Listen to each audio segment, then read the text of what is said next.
不過講多少少就係講到話有啲配套係需要有家人或者諸如此類咧。喺寵物傳心，即係動物嘅傳心入邊啦。有某啲位都需要嘅，就係當你去揾走失咗嘅寵物嘅時候，家人嘅配合係好需要嘅。呢個尤其是係 for 我自己幫失主揾翻寵物，都係嗰句啦。咁呢個因為係我自己嘅 practice 啦，每個人嘅經驗唔同，用嘅工具都會唔同啦。咁我會好悲喪嗰個走失寵物嘅主人，甚至乎係同佢同住嘅屋企人，有一啲嘢需要做，咁先至可以令到個寵物收到 message，繼而令我去揾到寵物嘅。咁當然啦，喺我學習嘅時候，我先施教係最好要一 team 人做嘅，因為當中擔當好多唔同嘅角色嘅，即係你要負責係睇寵物喺邊度啦，跟住你真係要落去揾嘅時候，可能有人幫佢揸車啦，簡單如呢啲導航啊各樣啊，跟住個寵主自己又出現啊嗰啲乜嘢。咁但係我做嗰啲係 mild 啲嘅，即係純粹係我會隔空去睇咯。咁即係喺個經歷上面，我自己覺得幾得意嘅。嗱頭先聽你哋問啦，傳心究竟我係點樣啦？我咪講我有五感啊嘛。咁我好似而家同你溝通咁傾偈嘅啫，聽到乜就乜啦。當然當中都有啲語氣、有啲脾氣，或者有啲後生啲嘅感覺啊，老啲嘅感覺啊，定啲啊，甚至乎男仔啲、女仔啲我都有知道嘅。所以有陣時有啲人咧就會問。佢明明係仔嚟，做咩你講佢係女？唔係咯，我睇到佢個靈係女咯。你明唔明？即係佢認佢自己。係啦，即係你覺得佢個殼係男仔啫，佢內裏覺得自己係女仔。係啦，其實佢個靈係女仔嚟嘅喎，所以有陣時你都唔好質疑佢傳心啫。哎呀，佢係咪流㗎？點解明明係仔嚟嘅姐姐㗎咁樣？唔係嘅，你記住，而家係同個靈傾緊偈，唔係就咁同普通嘅殼傾緊偈。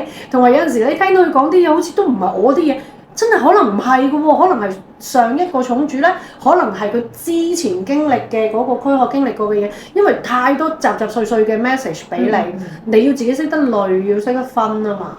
咁或者調翻轉你就當聽一啲你自己啱嘅嘢啦，好冇？咁所以我有陣時成日都會加一句。message 就係咁多，你自己對號入座，因為真係你自己閂埋門，你自己一家人嘅事，你先至會知道呢個字叉燒係咪真係叉燒，係咪？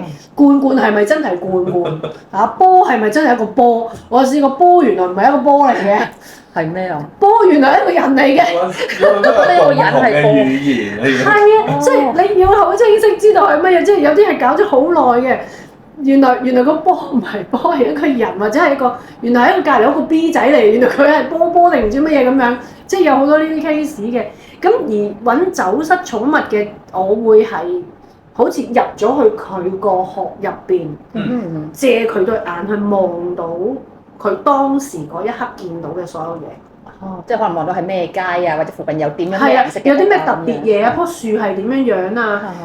大概個高度喺邊度啊？佢望緊嗰啲係乜嘢啊？嚟緊會唔會落雨啊？好得意啊！佢哋我試過揾雀仔，好多時都會貪玩啲嘅。佢哋好多時都會話落完雨之後就翻，或者係嚟緊會落雨，我會落雨之前翻。但明明好好天嘅喎，嚟緊會落雨喎。點知原來呢頭講完嗰頭嘅落已經開始落啦。逼佢翻去。會唔會算係一個嚟你屋企打坐去做呢啲咁嘅傳心啦？會唔會打坐先？我冇呢樣嘢。咁我自己想像到個畫面咧，就係全部之後打坐，之後咧就眯埋眼冥想，之後靈魂出竅去咗揾到佢，去揾到，即係唔係個靈魂就去咗個寵物度，係啦，先至知道佢視線嘅嘛。我個想像係咁樣咯，其實算唔算係咁樣咧？呢個比較漫畫啲咯，我個方式唔同係嘛？唔係嗱，以最初學嘅時候咧。就比較好具象去受教嘅，當陣時咧就直情師係講過話，唔好講係咪揾走失先啦，因為你最低 level 嗰時你唔會識得揾走失㗎，要好高 level 先得㗎呢啲。咁同埋要好多經驗先得嘅。咁最初個學習咧就係你當係捉住嗰隻寵物嘅尾巴咁樣。OK，咁你可以係尾包，你可以撞捉住佢隻手都得嘅，乜都得嘅。總之你要有個想像能力，你要想像得到你係掂到嗰個動物先。咁為之一個 connection，呢個係最 basic 嘅。但係我而家唔係喺度教緊，不過即係我突然間 recall 翻，我原來最 basic 第一堂嘅時候原來係咁樣。當然之前有好多其他嘢啦。咁但係另外就係你話齋就係你自己想像一個空間，然之後點。我都有好多人問過，甚至乎我身邊嗰個成日都問，因為我身邊嗰個係冇學，但係佢有個天賦喺度，佢好得意，佢完全溝通得到嘅，好神奇嘅。咁但係佢都問我，佢話喂，咁你溝通嗰陣時，你使唔使自己有間房啊？有儀式感咁樣好似。係啦。着件衫。係啦，每個人都唔同嘅。我最初就真係好似老師教咁樣，又要feel 諗下，即係因為你要 picture 好多嘢去同佢 connect，我要諗下隻手仔喺邊度之類。最初嘅時候，即係連字都寫唔到，公仔都畫得一條線嘅時候，真係咁。但係到而家個情況係簡單如望到就講到啦。咁 OK，唔講呢個，中間係點咧？中間係其實到呢一刻都依然有嘅。你開牌都係啦，深刻有啲嘢，因為你都通靈啦，叫做或者係神通啦，有啲字或者同靈界去講嘢啦，好多種唔同字，隨你哋自己點 name 啦。有一個 protection 我哋要做嘅，每一個學嘅方法都有自己嘅 protection， 個個人都唔同。有啲話你整個白光啦，包住自己啦，因為白色係最 pure 啦咁樣。有啲係個個唔同，譬如我自己簡單嘅一樣嘢就係我有一間我自己嘅房，OK。我嗰間房係好特別嘅，由最初到依家，我間房係一路改變緊嘅。我個 level 唔同，我間房唔同咗。我個 energy 唔同，我間房裏邊嘅燈光唔同咗。我狀態唔同，我間房是個黑色。即係我諗每一個人都唔同嘅，咁呢個又再深入啲，呢個可能真係同啲靈異嘢有啲拉褦啦。咁跟住又去到有啲位咪到咁上緊，你自己覺得自己好似唔係好 OK 啦，你想靜下，咁會唔會打造女性咧？又係睇你自己咯。可能我會有個垃圾袋，簡單嘅我有個垃圾袋，我將啲垃圾抌落去，抌咗佢咯。就係以你覺得係我咁樣做法，我就可以將呢啲嘢清走。係，即係有啲人係可能揾水沖。我好辛苦，我呼吸唔到啦，我攞個紙袋咁樣，跟住我拍爛佢又得。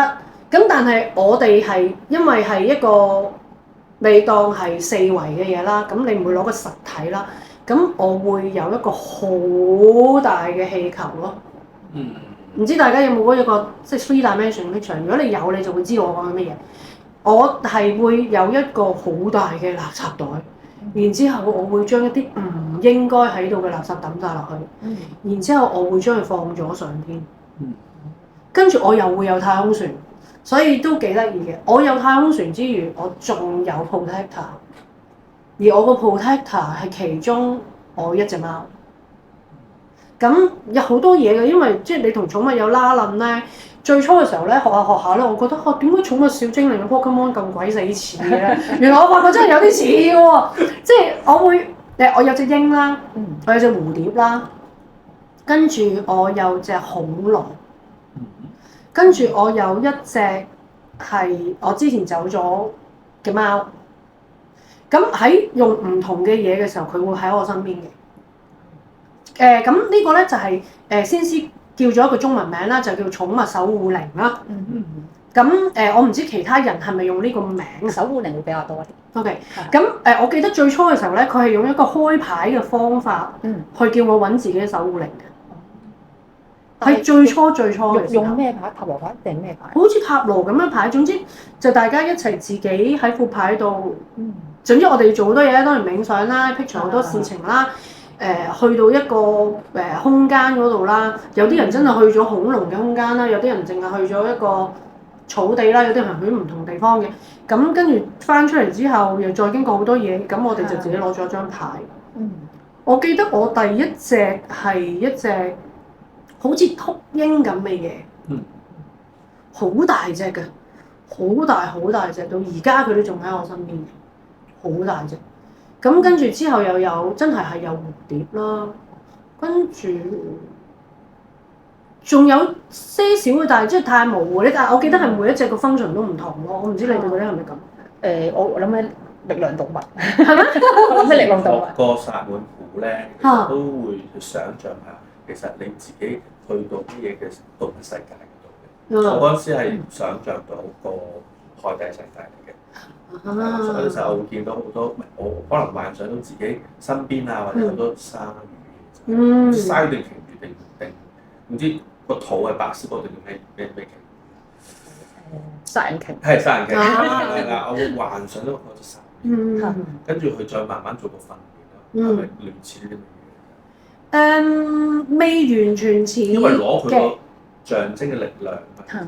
類似係咁上緊嘅嘢啦，因為有啲嘢，譬如應該咁講，每一個守護靈你就當真係好似 Pokemon 卡咁，佢自己有自己嘅 function 嘅，有啲閃電，有啲可能幫你揾嘢，有啲可能 protect 你咁之類之類。好長好緊。我都想，我都想咧，搞到我而家動物園好似打機咁樣。咁即係有嘅，咁但係我冇去 in depth 咁去研究，因為我覺得佢會出現嘅時候，我自然就會突然間多咗，因為我真係突然間多咗隻蝴蝶嘅有一次，咗一隻貓頭鷹，我記得，又係我唔知喺一個咩情況之下，我突然間發現有一隻貓頭鷹出現咗喺我嗰個空間裏邊，咁跟住我就知，呢個貓頭鷹我個 function 係點樣用。咁但係我又唔使 recall 佢出嚟嘅喎，即係唔可以 Harry Potter 咁，你就走出嚟幫我派信啦，又唔係嗰樣嘢，所以呢個係比較抽象同埋，因為即係我唔係真係教嗰個喎，所以我好難去話到俾你聽點樣用。咁但係如果大家都有玩類近呢啲嘅 energy 嘅嘢啊，或者寵物守護靈嘅嘢，可能都會即係明多少少我講嘅嗰樣係乜嘢咯。咁係。真係幾得意嘅，同埋即係我想爆多集就係第時有機會再講，就係因為喺我個第一隻貓走嘅時候，其實我去咗一個空間，嗰個空間係令我覺得地獄嚟嘅，即係我真係要用地獄嚟到形容係。佢唔係令到我好驚，而係我嗰下係因為當中我咁啱做緊 Huna。跟住我哋一家四口啦，即係我兩公婆啦，你當咁，跟住我兩隻貓，即係個貓嘅女啦，同埋隻媽媽，咁我哋四個喺嗰度。咁我係已經有一間房去做緊 Luna，貪得意好啦，睇下佢點樣。咁但係我突然間係扯咗落去某一個空間，而嗰個空間係令到我走唔到。跟住最拉尾我點樣出得翻嚟咧？因為我見到我嗰隻貓啦，去咗一個好高嘅位，然之後下面火海咁啦。然後最拉尾救我出嚟嗰個竟然係個女咯，係貓個女。咁當然呢個又係另外一個故事。到貓女喺幾年之後到佢走，佢都22歲幾啦。佢走嘅時候，我睇到另外一個 picture， 我終於知道原來佢係一個乜嘢嘅身份咯。我呢個想聽咯。咁同埋你咪講嗰啲前世嘅嗰啲咧，我當用前世先啦。我上堂嘅時候，其中有一 part 咧就係、當然係你自己自言自語啦。你可以選擇嘅就係、當你有寵物嘅學嘅傳心者咧，你係可以透過一個冥想或者點樣啦，仲要係先師帶住我哋去令我哋去到一個空間，可以睇到究竟其中一世啦，當下，總之其中一刻嘅靈，你同而家現世呢個貓或者狗呢個寵物曾經嘅關係係乜嘢？好似查阿卡西記錄咁喎。係啊，好得意，嗰個經歷又好得意，因為最終我終於理解點解我嗰個貓媽媽佢咁 elegant，佢成件事係靚到不得了。原來佢曾經有一世係一個郡主嘅身份咯，同埋我亦都知道而家我老公究竟係邊一個，點解會出現咯？佢喺嗰度講咗好多嘢俾我聽，咁但係呢個唔係可以你就咁自己一個人打坐，你就可以諗到嗰樣嘢，呢個千祈唔好嚇，因為太複雜。你見到所有嘢，你都唔能夠分辨究竟邊樣係真邊樣假，所以呢個你一定要有個 mentor， 甚至乎有一個好 senior 嘅導師帶住你，你先至可以做。而嗰一個必須你要好信得過先得。咁呢個就真係唔建議你哋去學，但係嗰個經歷係好特別。我經歷真係好特別，嗰幾樣嘢真係好特別。即係你問我有冇辦法令你做得到啦？我諗我都唔得。但係呢個係一個幾另類嘅範疇。係啊，嗰個係真係好犀利啊！即變咗可能會解釋到一啲有時我哋未必知道嘅點解我會咁零零舍舍，可能係驚呢一個動物嘅咁樣。咁可能係以前可能馬世曾經你哋之間係有個咁樣嘅緣分喎，就係佢曾經咬死咗你喎，今世佢嚟照顧翻你喎，即係可能會有咁樣嘅牌喺唔喺度？牌我知道有啲人做到嘅。哦，即係都有呢樣嘢嘅，即係嗰張牌可以解釋得到，即係之前你哋嗰個你哋之間曾經係有過啲乜嘢嘅聯繫，即係例如話曾經你哋係師徒，或者你哋曾經係可能嚟報恩嘅，曾經有恩於佢，又或者我嚟報復嘅，以前有嗰啲咩瓜葛，其實係有機會睇得到。